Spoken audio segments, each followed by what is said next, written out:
সৌহিতা পালের পদত্যাগের দাবিতে বারাসাত গভর্নমেন্ট মেডিকেল কলেজ ও হাসপাতালের সামনে বিক্ষোভ সাধারণ মানুষের।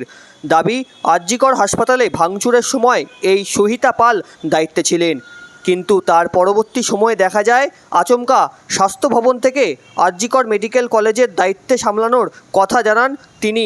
তাতেই বিক্ষোভ আরও জোরালো হয় আরজিকর মেডিকেল কলেজে।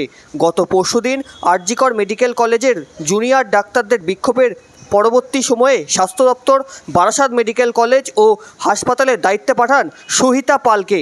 আজ তিনি মেডিকেল কলেজের দায়িত্বে নেওয়ার পরই হাসপাতাল গেটের সামনে বিক্ষোভ তার বদলির দাবিতে।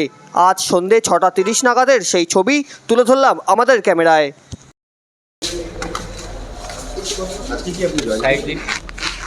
হ্যাঁ, জয়েন করেছি। এবার কি করবেন, এখানকার প্ল্যানিং কি? কোনো কমেন্টস নেই আমার, নো কমেন্টস। কালকে তো আপনার জয়েন করার কথা ছিল, কালকে তো আপনি এখানে জয়েন করেননি। আমি এই ব্যাপারেও কিছু জানাতে চাই না আপনাকে। না, আপনি কি কথা বলতে চাইছেন? না, আরজিকরের ঘটনার পর আপনি এখানে এসে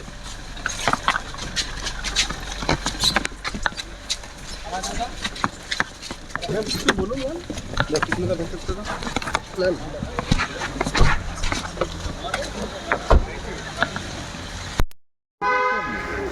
এই ছবিটা কেটে দিলে কেন? আর কি